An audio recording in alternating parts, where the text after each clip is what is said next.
সেই আদিমকাল থেকে কচ্ছপ আর খরগোশের গল্প আমরা সবাই জানি, কিন্তু মজার বিষয় হলো আমরা শুধু প্রথম অধ্যায়টাই শুনেছি।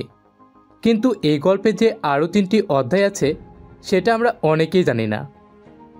এবার আপনাদের বলি, প্রথম অধ্যায়।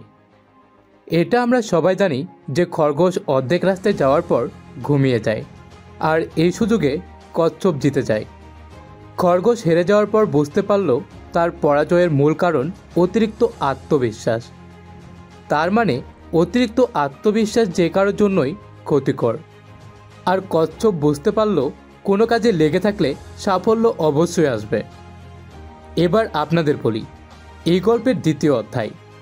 হেরে যাওয়ার পর এবার খরগোশ আবারও কচ্ছপকে দৌড় প্রতিযোগিতায় চ্যালেঞ্জ করলো, আর কচ্ছপও রাজি হলো। দৌড় প্রতিযোগিতা শুরু হয়ে গেল, কিন্তু এবার খরগোশ না ঘুমিয়ে দৌড় শেষ করলো এবং জয়ী হলো। এবার খরগোশ বুঝলো মন দিয়ে নিজের সামর্থ্য পুরোটা দিয়ে কাজ করলে সাফল্য আসবেই। আর কচ্ছপ বুঝলো ধীর স্থিরভাবে চলা ভালো, তবে কাজের উপযুক্ত গতি না থাকলে প্রতিযোগিতামূলক কাজে জয়ী হওয়াও সম্ভব নয়। এবার আপনাদের বলি, এই গল্পের তৃতীয় অধ্যায়। কচ্ছপ এবার খরগোশকে আরেকবার দৌড় প্রতিযোগিতায় চ্যালেঞ্জ চালালো। খরগোশও কোনো কিছু চিন্তা না করে রাজি হয়ে গেল। তখন কচ্ছপ বলল, এই রাস্তায় আমরা 2বার দৌড়িয়েছি, এবার অন্য রাস্তায় হোক। খরগোশ তাতেও রাজি। অতএব নতুন রাস্তায় দৌড় প্রতিযোগিতা শুরু হলো। যথারীতি খরগোশ জোরে দৌড় শুরু করে দিল। কচ্ছপও তার পিছন পিছন আসা শুরু করলো। কচ্ছপ যখন খরগোশের কাছে পৌঁছালো, দেখলো খরগোশ দাঁড়িয়ে আছে, কিন্তু খরগোশ দৌড়ের শেষ সীমানায় পৌঁছাতে পারেনি, কারণ দৌড়ের শেষ সীমানার আগে একটা খাল আছে। কচ্ছপ খরগোশের দিকে একবার তাকালো, তারপর তার সামনে দিয়ে খালের পানিতে নেমে গেল। খাল পার হয়ে কচ্ছপ দৌড়ের শেষ সীমানায় পৌঁছে প্রতিযোগিতা জিতে গেল, আর খরগোশ সেটা শুধু চেয়ে চেয়ে দেখল। তখন খরগোশ বুঝলো শুধু নিজের শক্তির উপর নির্ভর করলেই হবে না, পরিস্থিতি আর বাস্তবতা অনুধাবন করাও ভীষণ প্রয়োজনীয়।